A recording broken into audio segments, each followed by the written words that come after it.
देखिए, जो बड़ी बड़ी वैश्विक ताकतें हैं ना, उनके रिश्ते किसी शतरंज की बिसात की तरह होते हैं, जहां हर चाल के पीछे एक बहुत गहरी सोची समझी रणनीति छिपी होती है। तो आज हम भारत, अमेरिका और चीन के बीच चल रहे इसी दिमागी खेल को परत दर परत खोलेंगे और उस छुपे हुए एंड गेम तक पहुंचेंगे जिसकी चर्चा कभी खुलेआम नहीं होती। तो चलिए सीधे उस सवाल पर आते हैं जो शायद कई लोगों के मन में उठता होगा कि भाई 140 करोड़ लोगों का देश होने के बावजूद भारत अमेरिका के सामने खुलकर अपनी बात क्यों नहीं रख पाता। अब ये सवाल सुनने में जितना सीधा लगता है ना, इसका जवाब उतना ही ज्यादा पेचीदा है, कई परतों में छिपा हुआ। और इस पहेली का जो पहला और सबसे बड़ा टुकड़ा है वो हमें दिल्ली या वॉशिंगटन में नहीं बल्कि बीजिंग में मिलता है। इसे समझने के लिए हमें चीन की उस ग्रैंड स्ट्रैटेजी को समझना होगा जहां वो सीधी लड़ाई से बचता है और अपने प्रॉक्सीज मतलब अपने मोहरों से काम करवाता है। देखिए, चीन की विदेश नीति दोस्त बनाने की नहीं बल्कि चमचे बनाने की है। अब फर्क समझिए, एक मजबूत दोस्त जैसे अमेरिका और जापान है वो बराबरी के साथ एक दूसरे की ताकत बढ़ाते हैं, लेकिन एक चमचा जैसे कि नॉर्थ कोरिया या पाकिस्तान वो पूरी तरह से चीन पर निर्भर रहता है। चीन की चाल ही यही है कि वो इन्हें बस इतना ताकतवर बनाता है कि ये दूसरों के लिए सिरदर्द बने रहें, लेकिन कभी इतने मजबूत ना हो जाएं कि चीन का हुक्म मानने से ही इनकार कर दें। तो चीन इन देशों को देता क्या है? थोड़ी बहुत मिसाइल टेक्नोलॉजी दे दी, न्यूक्लियर बॉम्ब बनाने की जानकारी दे दी और दुनिया के मंच पर बचाने के लिए डिप्लोमेटिक कवर दे दिया। लेकिन ये मदद हमेशा अधूरी होती है ताकि वो हमेशा चीन पर निर्भर रहें। इसका नतीजा क्या होता है? अमेरिका इन छोटे मोटे क्षेत्रीय झगड़ों में उलझा रहता है और चीन पर्दे के पीछे अपना असली खेल खेलता रहता है। ये एक शानदार पर बहुत ही खतरनाक चाल है। तो अब देखते हैं कि चीन की इस ग्लोबल शतरंज की बिसात का असर सीधा सीधा भारत पर कैसे पड़ता है और अमेरिका के सामने भारत के हाथ क्यों बंधे हुए से महसूस होते हैं। इस स्लाइड पर लिखी ये एक लाइन असल में पूरी सच्चाई बयां कर देती है। आप अपने मकान मालिक से तब तक नहीं लड़ सकते जब तक आप उनके ही घर में रह रहे हों।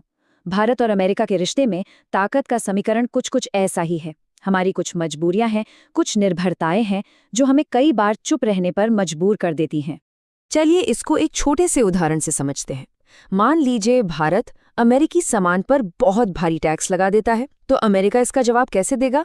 वो भारत पर टैक्स नहीं लगाएगा, नहीं, वो पाकिस्तान को कुछ F-35 लड़ाकू विमान दे देगा और नतीजा, भारत को अपनी पूरी रक्षा रणनीति रातों रात बदलनी पड़ेगी क्योंकि अब सीमा पर खतरा कई गुना ज्यादा बड़ा और गंभीर हो चुका है। और ये F-35 कोई आम लड़ाकू विमान नहीं है, ये एक स्टेल्थ फाइटर जेट है। मतलब ये रडार की पकड़ में ही नहीं आता।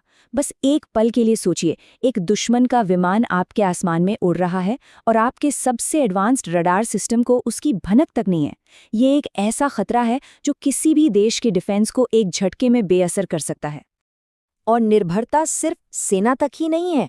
हमारे देश के राष्ट्रपति और प्रधानमंत्री जिन विमानों में सफर करते हैं वो अमेरिकी कंपनी बोइंग के बने हुए हैं। इन विमानों को लगातार मेंटेनेंस और स्पेयर पार्ट्स की जरूरत पड़ती है जो सिर्फ और सिर्फ अमेरिका से ही आ सकते हैं।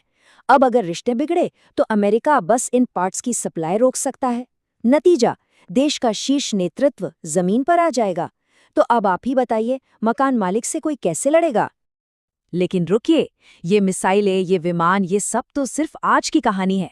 अब इस पूरे विश्लेषण में एक ऐसा मोड़ आने वाला है जो हमें असली खेल की तरफ ले जाएगा। वो खेल जो भविष्य की उस तकनीकी दौड़ के बारे में है जो दुनिया का नक्शा शायद हमेशा के लिए बदल देगी।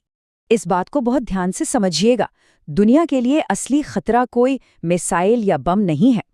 असली खतरा है एक आइडिया, एक ऐसा विचार जो इंसान होने के मतलब को ही चुनौती दे रहा है।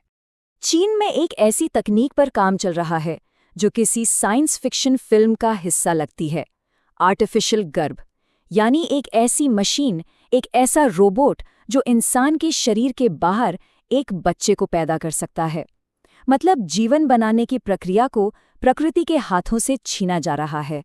सोचिए, ये रोबोटिक नर्स 24 आवर्स बच्चे पे नजर रखती है, उसे पोषण और ऑक्सीजन देती है और सारे वेस्ट को बाहर निकालती है। और तो और जरूरत पड़ने पर ये अपनी सर्जिकल डिलीवरी भी खुद कर सकती है। इस पूरी प्रक्रिया में इंसान की कोई भूमिका ही नहीं है। हम एक बहुत ही अजीब और शायद खतरनाक भविष्य की दहलीज पर खड़े हैं। और यहीं से असली सवाल शुरू होता है। जब हमारी बनाई हुई चीज ही हमसे ज्यादा काबिल हो जाए तब क्या होगा? क्या हम हमेशा कंट्रोल में रहेंगे या कंट्रोल किसी और के हाथ में चला जाएगा? और ये मत सोचिए कि ये सब बहुत दूर के भविष्य की बातें हैं। अरे, इसकी शुरुआत तो हो चुकी है। चीन के क्लासरूम्स में आज रोबोट टीचर्स बच्चों को पढ़ा रहे हैं। बदलाव की ये लहर हमारे दरवाजे पर दस्तक दे रही है।